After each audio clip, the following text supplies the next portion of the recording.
Gracias. Ok, buenas tardes, seguimos con la serie. ¿Se acuerdan que vimos la semana pasada o ya no se acuerdan? Ok, voy a pasar al frente a algunos, a ver, les voy a preguntar. No.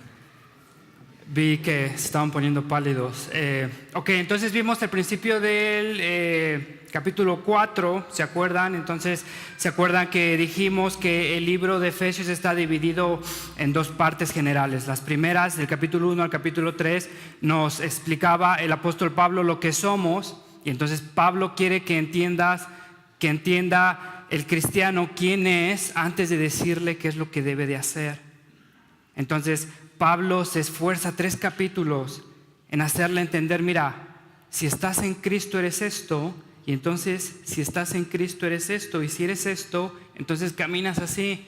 La semana pasada vimos entonces cómo es que todos los cristianos, todos los que están en Cristo, sin importar, todos los que creen en Cristo como su Salvador, como su Señor, entonces son dados, son capacitados y tienen un don, una capacidad, un talento para bendecir a la iglesia, para fortalecer a la iglesia. Entonces dijimos que si no estás utilizando tu don, tu bendición con lo que Dios te capacitó, entonces todos sufren, todos sufren, porque si la iglesia va a hacer lo que debe de hacer, entonces se necesita de todos.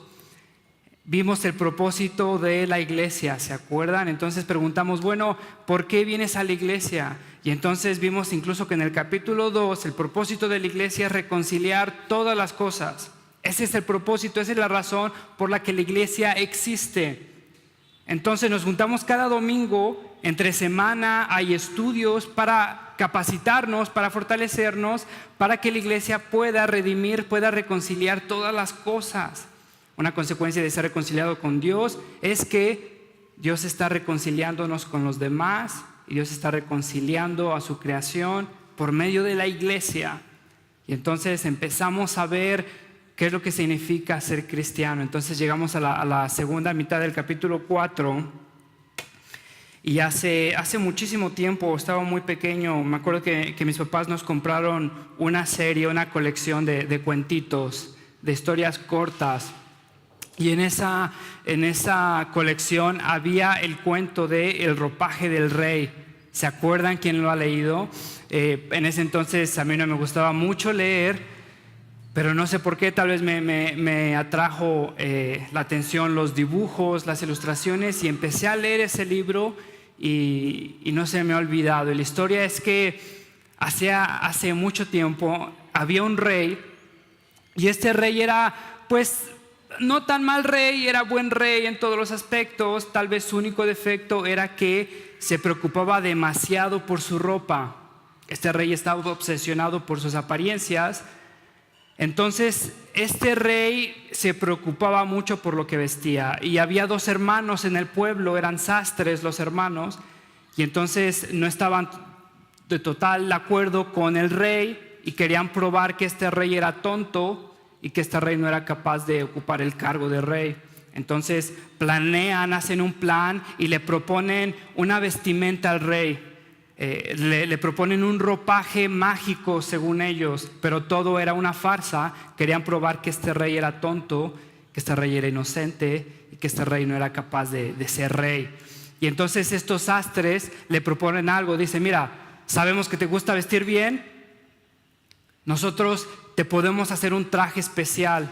La tela es súper suave, es muy difícil de encontrar, y entonces te va a encantar, se te va a ver muy bien.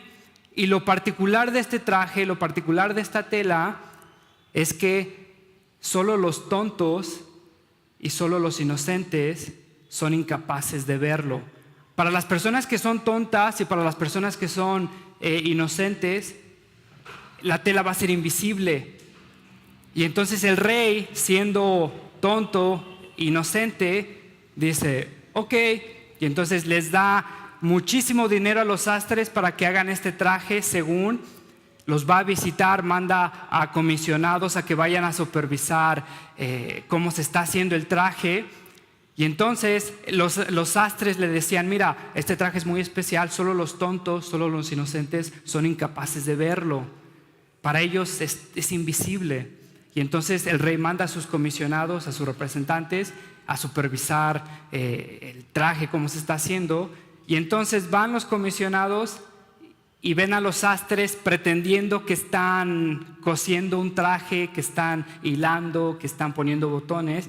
Pero obviamente era una farsa, y para los representantes del rey esa cosa era invisible, no había nada, era una farsa de parte de los sastres. Y entonces los representantes no querían verse como inocentes, como tontos, y pretenden que la tela estaba muy hermosa, pretenden que el traje estaba muy bonito, y entonces se sorprenden y van y le dicen al rey: tu traje que está quedando bien padre, se ve bien bonito y te va a encantar. Y entonces el rey se emociona.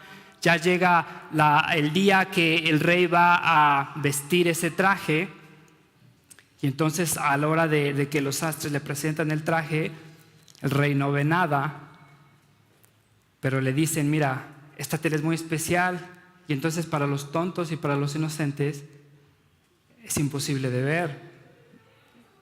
¿Verdad que tú lo ves? Y el sastre y el rey: está hermosísimo, está padrísimo, me encanta. Y entonces se está preparando para el desfile, para la presentación del rey. Y entonces se pone el traje, pretende que se pone el traje, pero en realidad estaba desnudo. Y era un rey obeso. Entonces imaginan. Entonces se pone el traje y se prepara para ir al desfile. Y sale al desfile así, con su traje. Y entonces todo su séquito le está reconociendo el traje que tiene. La suavidad de la tela, los colores, las texturas, las sombras que hace, las luces que refleja, porque no querían verse como tontos inocentes. Entonces el rey ya va casi terminando su desfile. Es un rey, imagínense, es un rey obeso, va caminando desnudo en el desfile. Toda la gente sabe que solo los tontos y los inocentes no pueden ver la tela. Entonces todos están viendo al rey desnudo y están pretendiendo que es un traje hermosísimo. Ya casi terminando el desfile, llega un niño y se atreve a decir: pero ese rey está desnudo. Y entonces toda la gente empieza a cuchichear: oye, sí es cierto, creo que está desnudo. Y entonces todos empiezan a darse cuenta que está desnudo. El rey alcanza a escuchar que está desnudo. El rey se da cuenta que en verdad está desnudo, que todos saben que está desnudo. Y la historia termina con el rey alzando su cabeza majestuosamente, orgullosamente, viéndolos como tontos y como inocentes. Ahora, la historia el propósito de esta historia, dentro de las muchas cosas que puedes aprender, es tal vez que el rey terminó probando lo que era. El rey se vistió como lo que era. Querían probar que era inocente, que era tonto, y el rey al final de cuentas demostró que era inocente y que era tonto. El rey se delató por sus vestimentas. Te diría que dentro del pueblo de Dios, que dentro de la iglesia, nos delatamos por cómo nos vestimos. Y antes de que empieces a pensar si corbata, si falda, Pablo está hablando de algo muchísimo más importante, que es del corazón. Y entonces Pablo va a empezar a hablar que nos despojemos, que nos quitemos los viejos ropajes de la vieja naturaleza y que nos pongamos el nuevo ropaje de la nueva naturaleza. Y entonces va a empezar a describir cómo es que se ve alguien que viste la vieja naturaleza y cómo es que se ve alguien que viste la nueva naturaleza. Ahora, esto lo entendemos muy claro en cualquier aspecto de nuestra vida.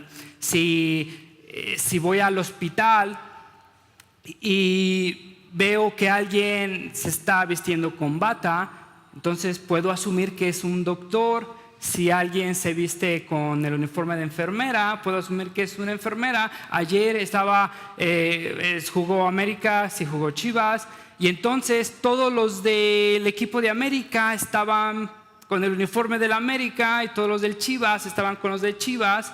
Y entonces es muy claro, ¿no? Bueno, el uniforme te delata, cómo caminas, cómo vives, te delata. Sin embargo, dentro de la iglesia hemos, creo que, permitido una contradicción en cuanto a que una persona puede llamarse cristiana, una persona puede decirse cristiano y puede caminar totalmente en desacuerdo a lo que el cristianismo confiesa. Y entonces Pablo te va a empezar a describir la vieja naturaleza, la nueva naturaleza, y te quiero decir entonces que tu caminar o tu vestimenta te delata, y no quiero que pienses tanto en tu vestimenta física, sino tu corazón. Pablo está diciendo, despójense de la vieja naturaleza, y está hablando de cómo luce nuestro corazón. Y entonces quiero que vayas conmigo al versículo 17. Y Pablo empieza en el versículo 17 de Efesios capítulo 4. Así que les digo, y les insisto, les ruego, les imploro en el Señor, no vivan más con pensamientos frívolos como los paganos. ¿Se acuerdan del versículo 1? En el versículo 1, por eso yo, que estoy preso por causa del Señor, les ruego que vivan de una manera digna del llamamiento. Y esta palabra vivir, literalmente caminar, y es algo que distingue a la persona, es algo que lo caracteriza. Y entonces Pablo está diciendo, no vivan, no caminen, no se distingan por vivir como los paganos. Y entonces empieza a describir, mira, no vivan más con pensamientos frívolos. Pensamientos frívolos, si eres como yo, me imagino fríos, no sé por qué me suena como a refrigerador, pero no es eso. Frívolo es vano. Es la palabra que aparece, si has leído Eclesiastés, es la palabra que aparece más, la mayoría de las veces, más de 30 veces. Y entonces Eclesiastés dice que la existencia de este hombre sin conocer a Dios es frívola, es vana. Y lo que quiere decir es que es absurda, es sin sentido, es sin propósito. La idea literal es más o menos de un humo muy débil que lo soplas y deja de ser. Y entonces Pablo está caracterizando a estas personas y les está diciendo que estas personas viven con pensamientos frívolos, con pensamientos vanos, con pensamientos vacíos. ¿Te acuerdas entonces en el capítulo 1, en el capítulo 2 que Pablo está diciendo, incluso nos está enseñando a orar y está diciendo que conozcamos a Dios, la herencia que tenemos en Él, el amor incomparable que tenemos en Él? Bueno, eso es en comparación de pensamientos frívolos y pensamientos vanos. Muchas veces te sorprendes de ver cómo es que gente vive y da su existencia y el propósito de su existencia por tener cosas que al final de cuentas no se van a llevar a la tumba, van a dejar de ser. Y estas personas están obsesionadas con esos pensamientos frívolos, y Pablo está describiendo a estas personas que viven con su vieja naturaleza. Y entonces hay algo interesante en el capítulo 18. Fíjate que Pablo va a empezar a describir lo que pasa en sus corazones, y entonces es un orden muy interesante. Y entonces Pablo dice que ellos viven en la dureza de su corazón, en el versículo 18, a causa de la ignorancia que los domina, y por la dureza de su corazón ellos tienen oscurecido el entendimiento y están alejados de la vida que proviene de Dios. No sé por qué la Nueva Versión Internacional me lo revolvió, pero tiene un orden específico. Y vamos a ver las implicaciones de este orden. Y el orden es simplemente que por la dureza de su corazón, estas personas viven en ignorancia, y esta ignorancia les ha oscurecido el entendimiento, y este oscurecimiento de entendimiento los ha alejado de la vida que proviene de Dios. Y entonces el alejarse de la vida que proviene de Dios los lleva a caminar en lo vano de sus pensamientos.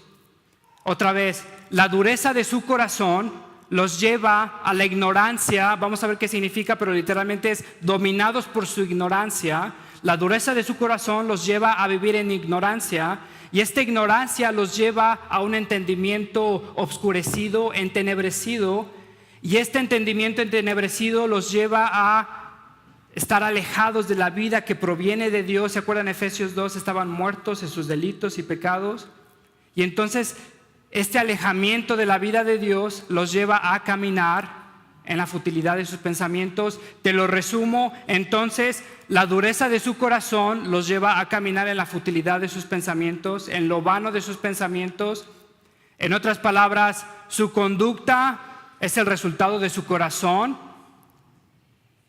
Si te das cuenta de lo que Pablo te está diciendo, su conducta es el resultado de su corazón. La dureza de su corazón les ha turbiado el entendimiento. Al final de cuentas, estas personas están caminando en lo vano de sus pensamientos a causa de la dureza de su corazón.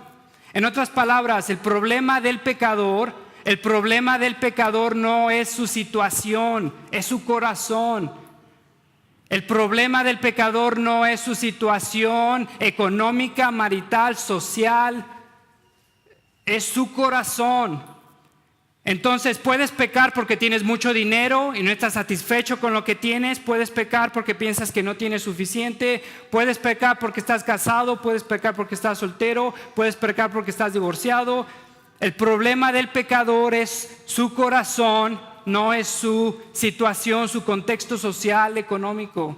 Y creo que muchas personas nos engañamos en pensar que la razón de nuestro pecado es porque no tenemos lo suficiente, porque si mi esposa fuera esto, porque si tuviera esto, porque si recibiera esto, porque si me apreciara esta persona. Puedes tener absolutamente lo que necesitas, pero el problema es tu corazón. Y entonces el cristianismo, Jesús no es un agendador de contextos ideales para evitarte el pecado. Es un salvador que te regenera el corazón. Tú no quieres un coach espiritual, alguien que te dé ánimos espirituales para tener mejores rutinas, para tener mejores disciplinas. No estoy opuesto con las disciplinas espirituales, para nada, son muy beneficiosas. Sin embargo, no son suficientes para lidiar con tu corazón. Puedo pensar que si puedo acomodar mi horario, que si puedo acomodar la situación donde estoy, con quién estoy, cómo estoy, entonces voy a dejar de pecar.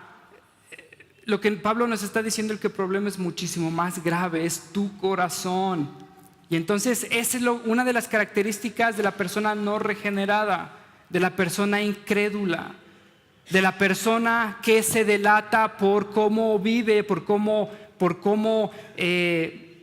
está caminando, porque el problema es su corazón. Y entonces ahorita vamos a empezar a ver cómo es que Pablo empieza a describir eso. Fíjate, vamos a regresar al corazón endurecido en el versículo 19. Quiero que te des cuenta que en Efesios 4 y en Romanos 1 se utilizan las mismas palabras. Efesios 4 y Romanos 1, Pablo está describiendo al no regenerado, al inconverso, y utiliza las mismas palabras. Y ahorita vamos a ver más. Entonces ellos viven con un corazón endurecido, con un corazón apático a las cosas de Dios. No les interesa saber de Dios. Viven en la ignorancia, dominados por su ignorancia. Y es una ignorancia activa. Es una ignorancia que ellos son partícipes. Es la ignorancia que se describe en Romanos 1, que conociendo que Dios creó todo, viendo la creación de Dios, ellos prefirieron rechazar a Dios y adorar a las cosas creadas. Fíjate que es una ignorancia activa. No quieren saber nada de Dios, de la voluntad de Dios, y tienen un conocimiento, un entendimiento obscurecido, embrutecidos. No piensan claramente porque están dominados por su pecado.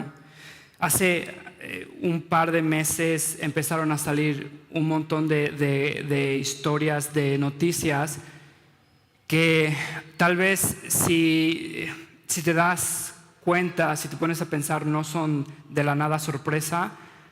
Creo que es una consecuencia lógica de lo que estamos viviendo, pero un par de noticias donde un hombre de 52 años, casado por 30 años con su esposa, tiene 7 hijos, un hombre de 52 años decide que es una niña Y no te lo estoy exagerando, no te lo estoy inventando, son historias reales. Y parte de incluso de tener esas prédicas amarillistas siempre me ha hecho incómodo, de prédicas que exageran o que te tratan de espantar. En verdad que estas son historias reales, para que te des cuenta del razonamiento de la persona que no cree en Dios, del obscurecido de sus razonamientos, de la dureza de su corazón. Esta persona de 52 años tiene 7 hijos, casado por más de 20 años con su esposa. Un día decide que es una niña de 6 años atrapada en el cuerpo de un hombre de 52 años. Entonces decide vivir como niña de 6 años. Esto pasó en Estados Unidos hace un par de meses. Entonces decide vivir como una niña de 6 años. Su esposa le dice: oye, mira, pues, ¿qué te pasa? Ya tienes 7 hijos, hemos estado casados por más de 20 años. Vaya, mira, estás muy grande, estás muy gordo, estás muy peludo, no eres una niña de 6 años, tienes que tomar responsabilidad. Y entonces él va ante la ley, se juzgan a su familia como intolerantes. Entonces él es adoptado por una familia inclusiva o una familia open mind o abierta de la mente, culturalmente más sofisticada. Entonces la adopta y esta persona vive como una niña de 6 años. Si ves las fotos de esta persona, es una cosa absolutamente grotesca. Es un hombre grande, 52, 53 años, 7 hijos, se viste como una niña de 6 años, pretende ser una niña de 6 años y la sociedad es incapaz de decirle que no es una niña de 6 años. No tienen los argumentos para explicarle que no es una niña de 6 años. Otra historia, junto con esta historia, un maestro de 35 años está en la escuela, en la secundaria, en un fin de semana decide salir del closet y decide entonces que es una mujer atrapada en el cuerpo de un hombre. Sale viernes, se despide como hombre, llega lunes y llega vestida de mujer, llega vestido de mujer. Y entonces llega exigiéndole a la gente, pidiéndole que le hablen como si fuera mujer. Hay una situación ahí de que hay gente, hay papás, hay maestros que se sacan de onda. Oye, ¿cómo te vamos a llamar? No sé, Juana, si eres Juan, o cómo nos vamos a referir a ti como mujer, si te hemos conocido de toda la vida. Quiere ser tratada como mujer, quiere entrar al mismo baño donde niñas de 12, 11 años están yendo al baño. Un hombre de 35 años, los papás, hay gente que se siente incómoda. Oye, ¿qué te pasa? No me siento cómodo. Pues un hombre de 30 años, ¿cómo eres fisiológicamente un hombre? Hay una situación donde se culpa a esta gente de intolerante. Hace un par de semanas hay un movimiento en Hollywood donde te vas a reír, pero es verdad, un movimiento social, una protesta social cívica de la forma en cómo se cocina la langosta. La langosta se hierve y entonces cuando te vas a echar el chilpachole de jaiba, que la amarras y la metes al caldito, ¿no? Para que esté fresca. Aguanten que se me hizo agua la boca, pero te haces el chilpachole de jaiba y entonces metes las jaibas ahí. Y entonces hay un movimiento social, una protesta de cómo no es justo, es inhumano, es totalmente inhumano, salvaje, una barbarie, algo bárbaro, que cómo se está hirviendo este animal sufre. Ahora, es una protesta importante ahí, ¿no? De la crema innata de Hollywood. Ahora, ¿sabes lo interesante, lo que te lleva a rascarte la cabeza? Es que desde mediados de los años 90 ha habido más de 44 millones de abortos por lo menos en Estados Unidos. Por lo menos en Estados Unidos, y la edad legal para abortar son 5 meses. Imagínate, 5 meses, a los 5 meses yo no aguantaba ver cómo mis bebés se movían, cómo según yo saludaban o cómo me sonreían, y estaba emocionado de verlos, de ver su corazón latir. Y entonces legalmente eso se considera un grupo de células, no es una persona con vida. No tienen los mismos derechos, los mismos privilegios de una vida. No sé si te acuerdas que salió hace mucho tiempo que tenemos vida en otro planeta, todos emocionadísimos, y era más que proteínas congeladas, no era vida animal, era solo proteínas. Y entonces, según, vamos a invertir millones, billones, trillones de dólares para ir a rescatar esa vida, para ir a cuidar esa vida. Y están 44 millones de personas, el holocausto se queda chico. Y entonces estas personas son las mismas que consideran a un ser humano de 5 meses no vida, a una langosta digna de defender. Y lo ves desde afuera y te rascas la cabeza. ¿Y qué están pensando?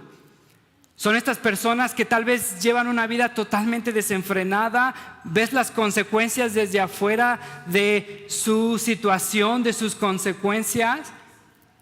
Y estas personas siguen viviendo como siguen viviendo. Y entonces, si te preguntas por qué Pablo te está diciendo, tienen un corazón endurecido. Tienen un razonamiento nublado, obscurecido, embrutecido. Fíjate en el 19, han perdido toda vergüenza.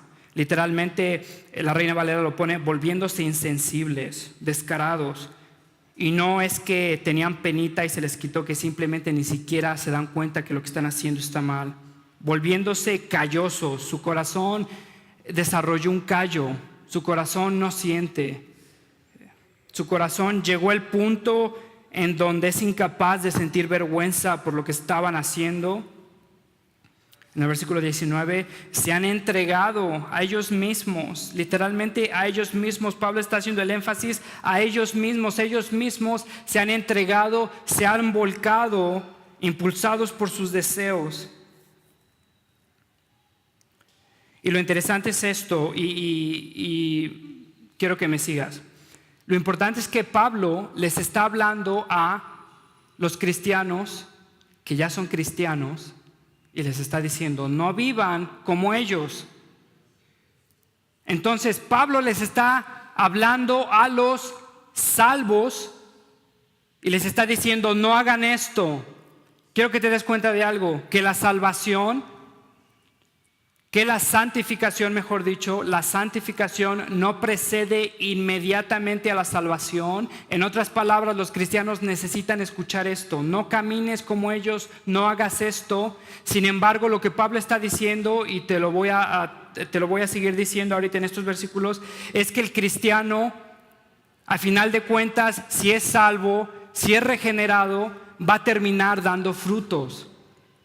La santificación no precede inmediatamente a la salvación, o sea, el cristiano necesita escuchar, no hagas esto, pero si en verdad eres cristiano, si en verdad eres salvo, al final de cuentas vas a terminar viviendo como cristiano.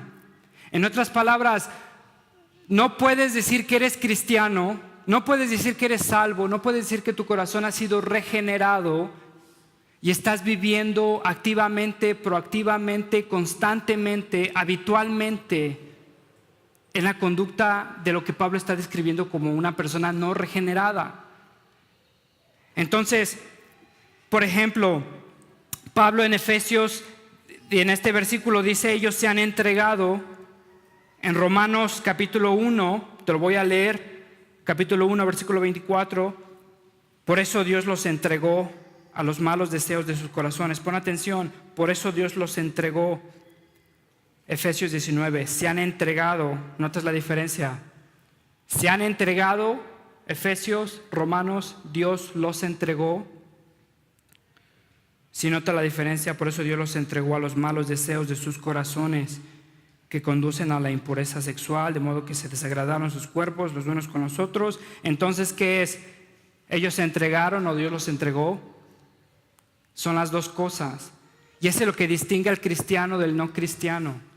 Y entonces, lo que Pablo está diciendo es que son las dos cosas, y significa esto: que nosotros por nosotros mismos, en nosotros mismos preferimos y siempre vamos a preferir el pecado. Siempre vamos a preferir el pecado. Estamos muertos en nuestros delitos y pecados. Es la gracia de Dios, es el Espíritu Santo de Dios. ¿Se acuerdan en Efesios 2? Que nos levanta, que nos resucita. Y entonces empezamos a caminar en obediencia. Ahora, estas personas se entregaron en pecado y Dios los dejó en pecado porque estas personas vivían en pecado. O sea, estas personas habitualmente, constantemente vivían en pecado. Dios los dejó a su propia elección. Dios los dejó a lo que ellos amaban, a lo que ellos, en lo que ellos se gozaban. No es que Dios está forzando, cuando incluso hablamos de la teología reformada, no es que Dios está obligando a las personas a venir ellos mismos. No es que Dios está rechazando a las personas que están buscando desesperadamente a Dios. Son personas que no quieren conocer a Dios, que detestan a Dios, que odian a Dios. Y entonces es lo que Pablo está diciendo. Ellos se volcaron, se entregaron y Dios los dejó en su decisión. Estaban muertos en sus delitos y pecados. Y entonces Pablo dice que se entregaron para cometer, para practicar como oficio. Es una palabra cuando alguien se dedica al fútbol. Esa palabra se utilizaría: comete fútbol. Practica habitualmente, se entrena para. Esas personas viven en su pecado y no se sacian. Fíjate, pon atención en el versículo 19. Y no se sacian de su pecado. Se han entregado con avidez. Entonces estas personas quieren más de su pecado sin importar las consecuencias, sin importar los demás. Ponte a pensar en esta persona de 52 años con 7 hijos. Esta persona sigue con avidez su pecado, desenfrenadamente, obsesivamente, a pesar de las consecuencias, a pesar de los que están alrededor. Esta persona da frutos de persona no regenerada y esta persona vive habitualmente en pecado. Entonces, lo que caracteriza al cristiano no es una vida perfecta, pero es una vida de arrepentimiento. No es una vida perfecta, pero es una vida de arrepentimiento. Y esto es lo que caracteriza al cristiano. Las personas que viven habitualmente en pecado se distinguen y dan frutos de personas que no son salvas. El cristiano no es una persona perfecta, pero el cristiano, en vez de vivir constantemente en pecado, es una persona que vive constantemente en arrepentimiento. Y entonces Pablo por eso les dice esto: no hagan esto.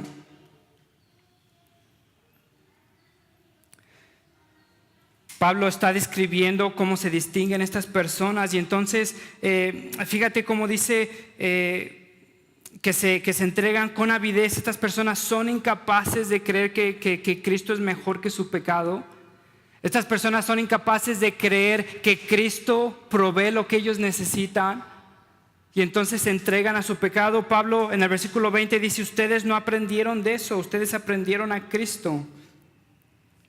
Y entonces Pablo, fíjate cómo les empieza a decir: quítense la vieja ropa, sean renovados, pónganse el ropaje de la nueva naturaleza. Y entonces, ¿qué lugar tiene el esfuerzo con la gracia? O sea, si una persona es regenerada, si una persona es salva, si una persona es transformada por el Espíritu Santo, si somos salvos por gracia, ¿qué lugar tiene el esfuerzo en nuestra vida cristiana? Quiero que pongas atención cómo Pablo te está dando imperativos. Quítate, sea renovado, ponte, no camines, no hagas esto. Y esto es importante para la siguiente prédica, pero quiero que te des cuenta de algo, que ser salvo por gracia no significa que no haya esfuerzo en la vida cristiana. Y entonces por eso Pablo está diciendo, no aprendieron así de Cristo, no aprendieron ustedes así de Cristo, no escucharon así las enseñanzas de Cristo. Y entonces, fíjate lo que dice D.A. Carson, un comentarista del Nuevo Testamento. Sin un esfuerzo impulsado por gracia,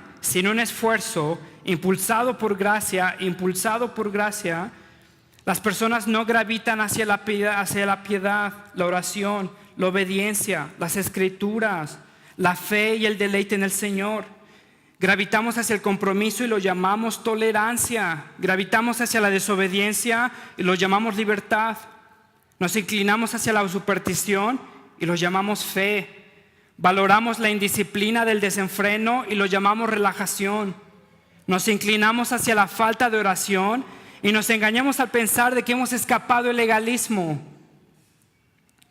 Nos deslizamos hacia la impiedad y nos convencemos de que hemos sido liberados. Y entonces pensamos que eso es vivir por gracia. Somos salvos por gracia. Y entonces significa no esfuerzo. Fíjate lo que te están diciendo. Pablo te está dando imperativos. Haz esto, camina así, ponte esto, no te quites esto. Pablo te está dando indicaciones que conllevan esfuerzo, que conllevan tu participación.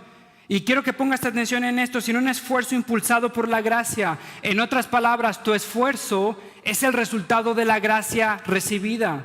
Eres salvo por gracia, solo por gracia. Pero el resultado de haber recibido esa gracia es que el Espíritu te está moviendo a esforzarte a vivir en santidad. Entonces Pablo te está diciendo, no hagas esto, haz esto. Y entonces desde nuestra perspectiva conlleva esfuerzo. Y ese esfuerzo es la evidencia que Dios está trabajando en nuestros corazones. Ahora, la evidencia de que somos salvos es nuestro progreso, es nuestra santificación, es nuestra gracia recibida dando frutos. En otras palabras, no puedes vestirte como inconverso. Piensa en tu corazón, no pienses en esto. Muchas veces pensamos en corbatas. No puedes caminar como inconverso. No puedes tener los deseos de una persona que no conoce a Dios. No puedes satisfacerte más en tu pecado que en Cristo. No puedes ser incapaz de creer que Cristo es mejor que tu pecado constantemente, habitualmente, y pensar que eres cristiano. La marca del cristiano es constante arrepentimiento. La marca del inconverso es vivir constantemente en pecado. Y eso es lo que Pablo te está tratando de explicar. Martín Lutero nos los pone en palabras más cortas. Somos salvos por gracia, pero esa gracia jamás viene sola. Esa gracia no viene sola, esa gracia da frutos. Esa gracia nos va moviendo a santificación, esa gracia nos va moviendo a crecimiento. Y entonces Pablo por eso te está diciendo, no camines como estas personas, camina como estas personas. Caminar como cristiano lleva esfuerzo de tu parte, y ese esfuerzo es el resultado, es la consecuencia de la gracia moviéndote ese esfuerzo. Y si en verdad eres salvo, vas a dar frutos, vas a caminar como cristiano. No quiero pasar tanto tiempo en estas palabras porque vamos a regresar a la siguiente prédica, pero por lo menos quiero que te des cuenta de que todas estas cosas que Pablo va a empezar a describir son el reflejo de una persona obsesionada consigo misma, egocentrista, sin pensar por el beneficio de los demás, sin pensar en la unidad del cuerpo de Cristo. ¿Se acuerdan que lo vimos la semana pasada? Si tienes un don, lo utilizas para fortalecer a la iglesia, y entonces en consecuencia o en contraste, estas personas están obsesionadas con ellas mismas. Quiero que vaya hasta el versículo 15 conmigo y te voy a explicar cómo luce. Perdón, al versículo 25. Primero quiero que veas cuál es la razón por la que Pablo nos está diciendo no caminen así. Versículo 25, porque todos somos miembros de un mismo cuerpo. Te va a empezar a decir, haz esto y no hagas esto, haz esto y no hagas esto, y te da la razón en el 25, porque todos somos miembros de un mismo cuerpo. Versículo 30.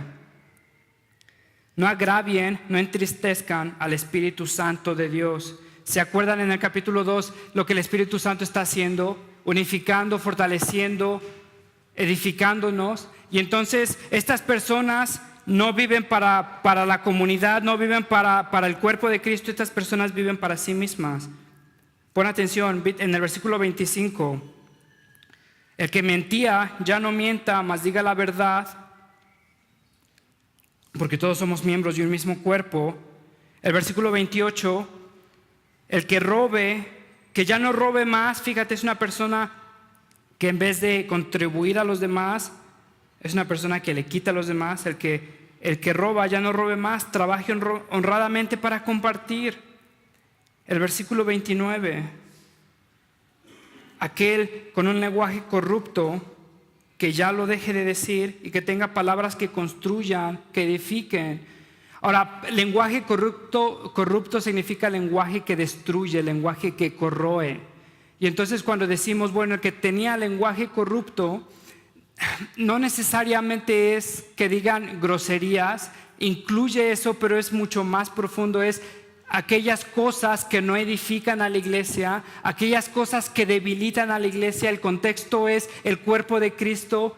El que roba, el que quitaba, que contribuya, el que mentía a los demás, que diga la verdad, el que decía lenguajes para destruir a los demás, ahora que edifique, es un lenguaje que lastima a la unidad, es un lenguaje que lastima a la unificación del cuerpo de Cristo. Entonces, un lenguaje corrupto va más allá que decir groserías. Puedo decirte con una palabra que no es soez o una palabra que no es grosería. Te puedo decir chaparro y te puedo decir chaparro. Y si te lo digo para ofenderte, para hacerte sentir mal, eso es lo que Pablo está diciendo. Entonces, si estamos hablando de un cuerpo, si estamos hablando de unidad, si estamos hablando de que todos debemos de caminar como renovados, que todos debemos ser fortalecidos, entonces dice, despójense de esto. Si robas, si pensabas en cómo la iglesia va a contribuir para ti, en lo que vas a recibir de la iglesia, ahora busca contribuir a los demás. Si decías mentiras, ahora edifícalos con la verdad. Si destruías con tu lenguaje, si ofendías, si dividías con tu lenguaje, ahora busca bendecirlos. Y entonces en el versículo 31 te da un resumen, en el versículo 30 te da también el resumen. No sean así, sean así. Versículo 29, eviten toda conversación obscena. Versículo 30, no agravien al Espíritu Santo de Dios con el cual fueron sellados. Abandonen toda amargura, ira, enojos, gritos, calumnias, toda forma de malicia. Vamos a regresar a esas palabras la próxima prédica. Te resume, no seas así, más bien sé bondadoso, compasivo unos con otros. Perdónense mutuamente, así como Cristo los perdonó a ustedes. Así como Dios los perdonó a ustedes en Cristo. Entonces, lo que identifica a una persona cristiana es un constante arrepentimiento, es vivir para el fortalecimiento de la iglesia, para la unificación de la iglesia, para la madurez de la iglesia, en contraste con una persona que está obsesionada con ella misma, en contraste con una persona que no vive con el ejemplo que Cristo les dio. Entonces, si Cristo se dio a sí mismo por mí, yo debo de ser movido a dar mi vida por los demás, en vez de buscar que los demás me sirvan a mí. Y entonces esa es la característica del cristiano en contraste con la persona que no es cristiana. Y entonces lo que nos distingue es nuestra forma de caminar, nuestra forma de vestir. Y es lo que Pablo está diciendo aquí. Y entonces termina recordándote del Evangelio. Así como Dios, versículo 32, los perdonó a ustedes en Cristo. Y me voy a seguir hasta el versículo 1 y el 2. Nada más te los voy a leer porque te recuerda, termina con el Evangelio. Por tanto, imiten a Dios como hijos amados. Lleven una vida de amor, así como Cristo nos amó y se entregó por nosotros, como ofrenda y sacrificio fragante por Dios. Quiero que te des cuenta que dice, así como Cristo nos amó, si estás en Cristo, te amó. Y entonces te dice, así como Cristo te amó y se entregó por nosotros, entonces así imitamos a Dios. Y entonces el cristiano imita a Dios, el cristiano camina como cristiano. El cristiano no vive en perfección, pero el cristiano no vive habitualmente, constantemente en pecado. Y entonces Pablo te impulsa, te motiva con el Evangelio. Así como Cristo ya te amó, entonces así camina. La consecuencia de que eres regenerado, de que eres amado, de que eres perdonado, es que esa gracia te está cambiando. Es que esa gracia te está renovando. Es que esa gracia te está haciendo caminar diferente. Si vives habitualmente en pecado, si no te has arrepentido, si pones excusas por tu pecado, entonces no estás vistiéndote como cristiano y las evidencias son que no eres cristiano. Y eso es lo que Pablo nos está recordando. Quiero terminar con la cena del Señor, recordando entonces cómo Pablo nos recuerda. Así como Dios los perdonó a ustedes en Cristo, por tanto imiten a Dios como hijos amados. Lleven una vida de amor, así como Cristo nos amó y se entregó por nosotros como ofrenda y sacrificio fragante